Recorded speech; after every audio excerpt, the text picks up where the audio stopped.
Hello guys, how are you? I hope all of you will be better. So today we will describe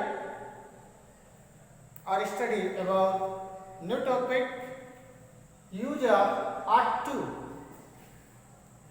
because it is the topic of the chapter of model abilities. Art two means होता है चाहिए। Art two means क्या होता है? चाहिए। अभी एक चीज आपको बताएंगे, शुड मीन्स भी होता है चाहिए, मस्ट मीन्स भी होता है चाहिए, आर्ट मीन्स भी होता है क्या है? चाहिए। तो अभी आज हम यहाँ बात करेंगे आर्ट टू के बारे में। इसके बाद जब उसके मस्ट क्लियर करेंगे, फिर तीनों के डिफरेंसेज आपको बताएंगे कि कहाँ पर शुड का यूज करेंगे, कहाँ पर आर्ट का यूज करेंगे और कहाँ पर मस्ट का। वैसे वीडियोस से ही क्लियर हो जाएगा कि कहाँ पर यूज करना है। जैसे पहला रूल है कि आर्ट टू का यूज कहाँ होता है, तो कहता है it is use to express moral obligation और ड्यूटी। अब आप देखें मोरल ऑब्लाइजेशन मतलब क्या होता है। तो अगर हम बात करें मॉरल की बात करते हैं तो नैतिक कर्तव्य की बात करता है, और ड्यूटी मतलब होता ही है कर्तव्य, ठीक है ना। तो आर्ट टू का प्रयोग वहां होता है, आर्ट का प्रयोग वहां होता है जहां नैतिक कर्तव्य की बात करे या कर्तव्य की बात करता है। नैतिक कर्तव्य की बात क्या बात होती है? जैसे we ought to love our country, ये हमारा मॉरल ऑब्लाइजेशन है।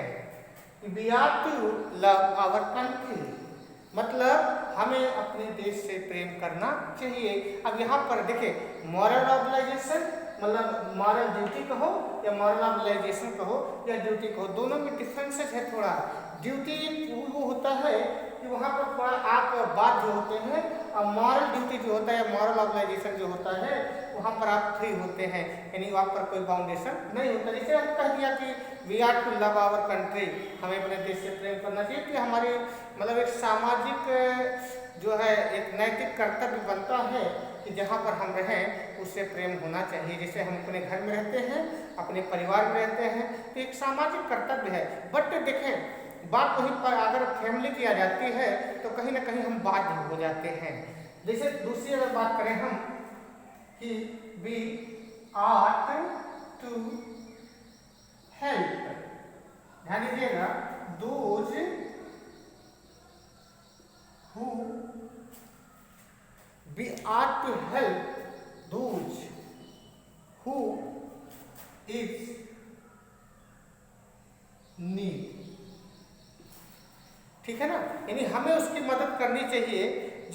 सॉरी यहाँ देखो दोज है तो गलत हो गया, थोड़ा मिस्टेक हो गया, आर इन नीड। तो यहाँ बात करते हैं कि हमें उनकी मदद करनी चाहिए जिनको उसकी जरूरत हो। तो ये हमारा जो है ये नैतिक कर्तव्य दर्शाता है। दूसरी बात अगर हम करते हैं तो देखें बी या बी की बात करें, हाँ we ought to get better marks. अब यहाँ पर ड्यूटी आ गया, यहाँ मॉरल ड्यूटी नहीं आ गया, यहाँ ड्यूटी आ गया कि we ought to get better marks, यानी हमें अच्छे मार्क्स लाने चाहिए क्योंकि उसकी हमें जरूरत है, फ्यूचर में भविष्य में हमें उसकी जरूरत है। तो अब यहाँ पर मॉरल ड्यूटी नहीं बल्कि क्या दर्शा रहा है? ड्यूटी दर्शा रहा है, और वो भी आप पर ही डिपेंड करता है कि आप जो है, अब आप अकॉर्डिंग टू योर वर्क है ना, आपको मार्क्स मिलेगा, जैसा वर्क करोगे वैसा मार्क्स मिलेगा। बट कहीं ना कहीं वो आपकी ड्यूटी को ही दर्शा रहा है, because you have to do, है ना, आपको ही करना है, कोई दूसरा नहीं करने वाला। तो जब आपको करना है तो वहां पर वो आपकी ड्यूटी को दर्शाता है, वहां पर मॉरल ड्यूटी नहीं होता।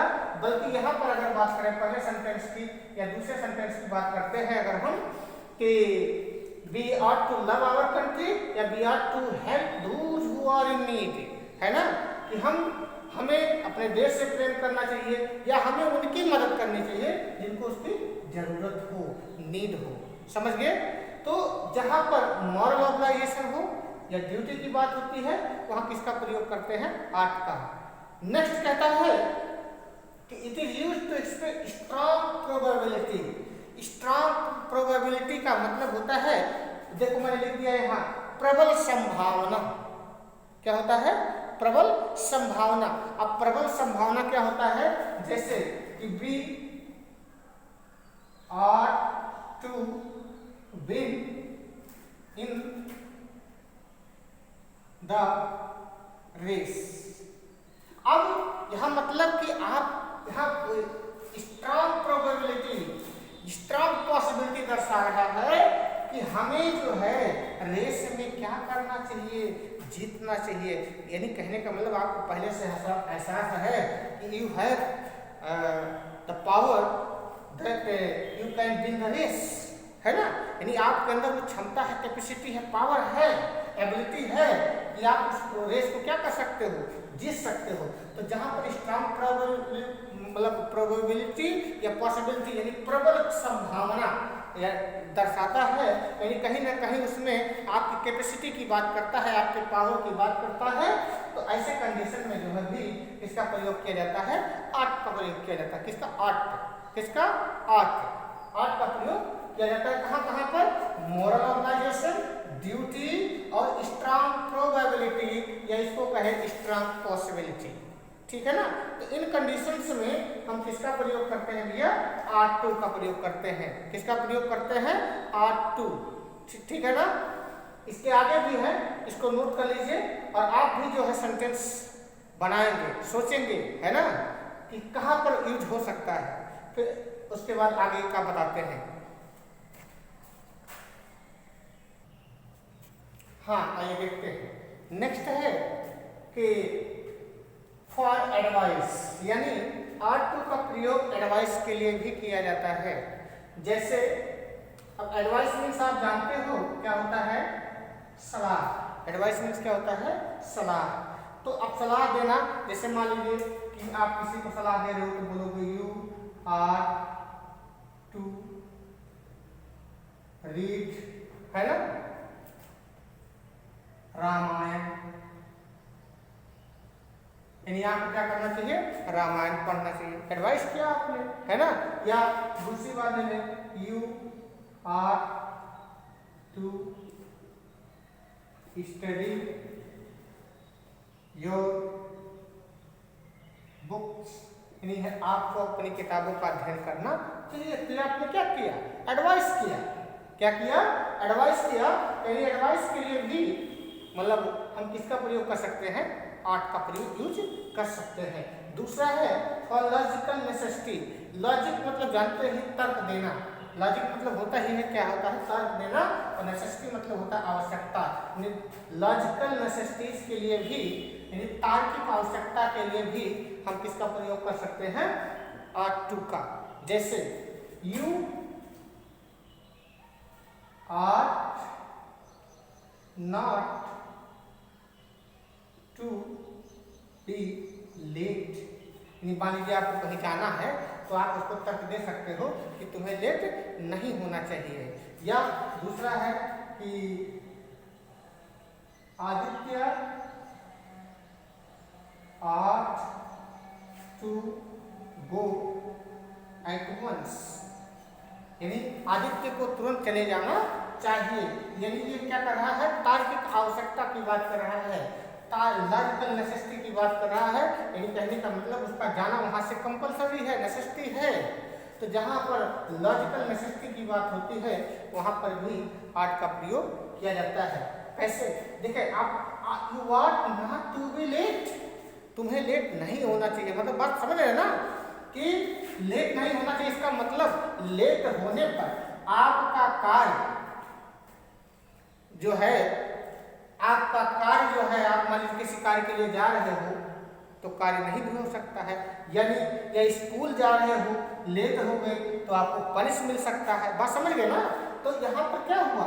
यानी ये चीज ये दर्शा रहा है कि वहां पर क्या है, लॉजिक है कि हमें लेट अगर होंगे तो उसके लिए हमको कहीं ना कहीं क्या करना पड़ेगा, पेनाल्टी या फाइन, अब वो किसी भी रूप में दिया जा सकता है, समझ गए ना।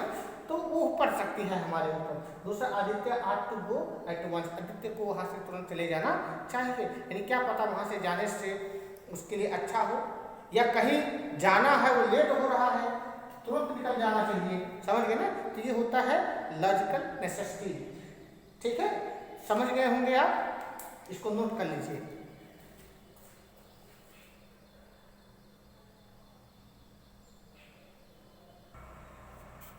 हाँ, आइए देखते हैं। इससे पहले बता दें, जो इससे पहले टॉपिक था एडवाइस था, और उसके बाद वो था क्या नाम है, एडवाइस के बाद और लॉजिकल नेसेसिटी था। तो वहाँ पर जो है हमने आर्ट का प्रयोग किया। तो एक चीज़ और बता दें, वहाँ आप शुड का भी प्रयोग कर सकते हैं। किसका प्रयोग कर सकते हैं, शुड का प्रयोग कर सकते हैं। जैसे मैंने वहाँ सेंटेंस लिखा था कि you are to, you are not to be late, मैंने लिखा था। इसकी जगह पर आप ये भी लिख सकते हो, इसकी जगह पर आप यूज कर सकते हो कि you should not be late, मतलब ये भी आप कर सकते हो, कोई दिक्कत नहीं है। यानी लॉजिकल नेसेसिटी या एडवाइस के लिए शुड का प्रयोग किया जाता है, तो आप शुड का भी प्रयोग कर सकते हो और आर्ट का भी प्रयोग कर सकते हो। अब आइए देखते हैं लास्ट उसका जो रूल है कि आर्ट का प्रयोग पास्ट टेंस के फॉर्म के रूप में किया जाता है।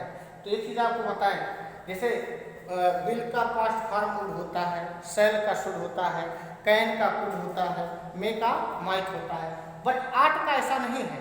तो आर्ट का जब नहीं है तो आपको चीज बता दें, जब इस स्ट्रक्चर में होगा आर्ट तो समझ जाना वो पास्ट टेंस के रूप में कार्य कर रहा है। यानी आर्ट के साथ टू लगा हो और टू के साथ क्या जुड़ा हो, ये चीज है, क्या जुड़ा हो, है, तो समझ जाएंगे कि ये क्या कर रहा है।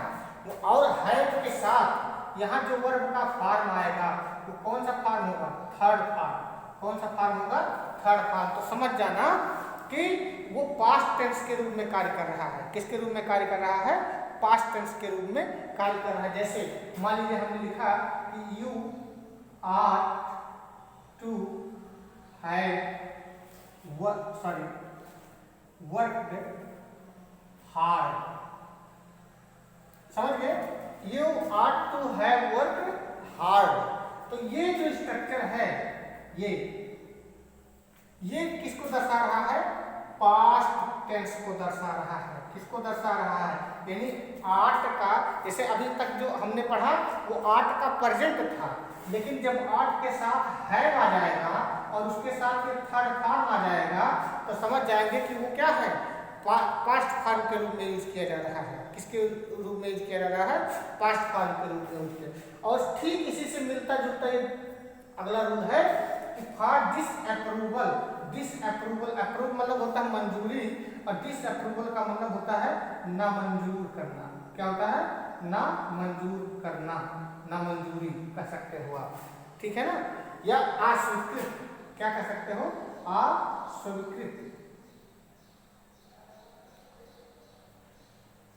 ठीक है, ना मंजूर या अस्वीकृत कह सकते हैं आप उसको। तो वहां पर क्या स्ट्रक्चर होगा ये देखें, आर्ट होगा, आर्ट के बाद नॉट होगा और नॉट के बाद टू होगा, तब है होगा। और ये जैसे you ought not to have laughed, laughed at her mistake, समझ गए। यानी अब देखिए ये जो स्ट्रक्चर है इसमें और इसमें कोई डिफरेंस नहीं, बस केवल इस नॉट का है। यानी कहने का तात्पर्य ये सेंटेंस जब नेगेटिव हो जाएगा तो वो डिसअप्रूवल को दर्शाएगा, यदि उसकी नामंजूरी को। कह रहा कि you are not to have laugh at her mistake, यानी आपको उसके गलतियों पर हंसना नहीं चाहिए, यानी उसकी स्वीकृति वो नहीं दे रहा है। बात समझ गए? या you are not to have